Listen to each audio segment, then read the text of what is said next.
రాష్ట్రంలో అక్కడి రాష్ట్ర ప్రభుత్వం ఎక్కువ మంది భార్యలను కలిగి ఉంటాం అంటే బహుభార్యత్వంని కఠినంగా శిక్షిస్తోంది. ఎక్కువ మంది భార్యలను కలిగి ఉంటే గనక అంటే ఒకరికన్నా ఎక్కువ మంది భార్యలను కలిగి ఉంటే గనక ప్రభుత్వం యొక్క సంక్షేమ పథకాలకి అనర్హత గురి చేస్తూ, అదేవిధంగా ప్రభుత్వ ఉద్యోగులు ఎవరైనా సరే ఒకరికంటే ఎక్కువ మంది భార్యను కలిగి ఉంటే ఖచ్చితంగా వాళ్ళ ఉద్యోగం పోతుందన్నట్లు ప్రభుత్వం వార్నింగ్ ఇస్తుంది. రీసెంట్ గా అస్సాం ముఖ్యమంత్రి హిమంత బిశ్వ శర్మ కూడా మహిళా సాధికారత, మహిళా సంక్షేమం దృష్ట్యా పాలిగామి అంటే బహుభార్యత్వానికి అస్సాంలో చెక్ పెట్టినట్టు చెప్పుకొచ్చారు. అంతేకాదు ఎవరన్నా ప్రభుత్వ ఉద్యోగులు ఒకరికంటే ఎక్కువ మందిని పెళ్లి చేసుకుంటే వాళ్ళ ఉద్యోగం పోతుందని చెప్పి కూడా ఆయన వార్నింగ్ ఇచ్చారు. దీనికి అనుగుణంగా అస్సాం గవర్నమెంట్ సర్వీసెస్ రూల్స్ 1964 కూడా సవరణలు తీసుకురాబోతున్నారంట. అంతేకాదు గత సంవత్సరం అంటే 2025లో Assam prohibition of polygamy bill కూడా అస్సాం అసెంబ్లీలో పాస్ అయింది. అసలు పాలిగామి అంటే ఏంటి? పాలిగామి అంటే ఎక్కువ మంది భార్యలను కలిగి ఉంటాం. జనరల్ గా మోనోగామి, బైగామి, పాలిగామి అంటుంటాం. మోనోగామి అంటే ఒక భార్యను కలిగి ఉంటాం. బైగామి అంటే ఇద్దరు భార్యలను కలిగి ఉంటాం. పాలిగామి అంటే బహుభార్యలు అంటే చాలా మంది భార్యలను కలిగి ఉంటాం అనమాట.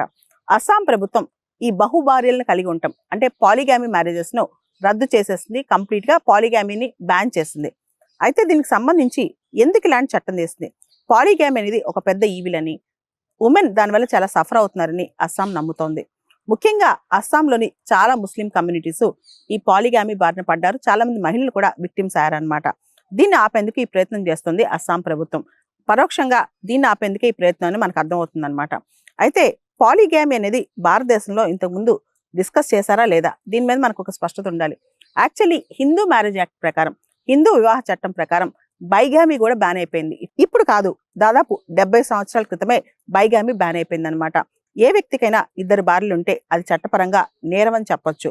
అయితే అస్సాంలో మనం చూస్తే గనక చాలా కమ్యూనిటీస్ లో, ముఖ్యంగా ముస్లిం కమ్యూనిటీస్ లో బహుభార్యలు కలిగి ఉండడం అనేది అక్కడ చాలా కామన్ అన్నమాట. దాంతో పాపులేషన్ ఎక్స్ప్లోజన్ కావచ్చు, డొమెస్టిక్ వైలెన్స్ కావచ్చు, మహిళల యొక్క ఎమోషనల్ అబ్యూస్ కావచ్చు, ఆర్థిక పరంగా కుటుంబాలు చితికిపోవడం కావచ్చు, వీటన్నిటి వల్ల పాలిగామి రద్దు చేస్తున్నట్లు అస్సాం ప్రభుత్వం ప్రకటించింది అనమాట. ఇక్కడ మనం చూస్తే గనక అస్సాంలో వచ్చిన కొత్త చట్టంలో వీటి కొన్ని మినహాయింపులు కూడా ఇచ్చారు. ప్రత్యేకంగా 6th షెడ్యూల్ ఏరియాస్, ఏవైతే 6వ షెడ్యూల్ ఏరియాస్ ఉన్నాయో దానికి మినహాయింపు ఇచ్చారు. దాంతో పాటు ఎవరైతే ప్రత్యేకంగా ట్రైబల్స్ ఉంటారో వాళ్ళకి ప్రత్యేక ఆచారాలు ఉంటే, కొంతమంది ట్రైబల్ గ్రూప్స్ లో పాలిగామి చాలా ఎక్కువ ఉంటుంది అనమాట, వాళ్ళకి మినహాయింపు ఇచ్చారు. దాంతో పాటు 2005కు ముందు జరిగిన ముస్లిం మ్యారేజెస్ కూడా మినహాయింపు ఇచ్చారనమాట. అండ్ ఈ చట్టంలో ప్రత్యేకంగా విక్టిమ్ ఫండ్ అని తీసుకొచ్చారు. ఎవరైతే అమ్మాయిలు ఈ పాలిగామి మ్యారేజెస్ వల్ల ఇబ్బందులు పడతారో, ఎవరైతే ఆర్థికంగా చితికిపోయి ఉంటారో వీళ్ళకి స్పెషల్ సపోర్ట్ ఇచ్చేందుకు విక్టిమ్ ఫండ్ కూడా తీసుకొచ్చారనమాట. దీంతో పాటు ఈ చట్టం చాలా కఠినమైన పనిష్మెంట్స్ కూడా ప్రిస్క్రైబ్ చేస్తుంది. ముఖ్యంగా ఎవరైతే పాలిగామి చేసుకుంటారో వాళ్ళకి 7 సంవత్సరాల పాటు శిక్ష, పాత వివాహాలు కన్సీల్ చేసి అంటే ఇంతకుముందు జరిగిన మ్యారేజెస్ దాచిపెట్టి పాలిగామి చేసుకుంటారో వాళ్ళకి 10 సంవత్సరాల వరకు శిక్ష, దాంతో పాటు విక్టిమ్ కి కాంపన్సేషన్, ఇలా చాలా కఠినంగా ఈ చట్టం చేయబడింది అనమాట. దాంతో అస్సాంలో ఇక మీదట పాలిగామి చేసుకోవాలంటే మాత్రం అంత ఈజీ అయిన పని కాదు. చట్టం కూడా చాలా కఠినంగా ఉందని చెప్పొచ్చు అనమాట. అస్సాంతో పాటు మనం చూస్తే కనుక భారతదేశంలో హిందూ మ్యారేజ్ యాక్ట్ ప్రకారం కూడా బైగామి, పాలిగామి ఇవన్నీ నేరాలే. అండ్ ముస్లిం పర్సనల్ లా ప్రకారం అయితే సాధారణంగా 4 మ్యారేజెస్ సైమల్టేనియస్ గా సర్వైవ్ అవ్వచ్చు అనమాట. కానీ ఇప్పుడు అస్సాం తీసుకొచ్చిన ఈ చట్ట ప్రకారం ఇదంతా కూడా అన్ని కమ్యూనిటీస్ కి అప్లై అవుతుంది. హిందూస్, ముస్లిమ్స్, అస్సాంలో ఉన్న అన్ని కమ్యూనిటీస్ కి అప్లై అవుతుంది. కాబట్టి ఇప్పుడు ముస్లిమ్స్ కూడా పాలిగామి బ్యాండ్ అనమాట అస్సాంలో.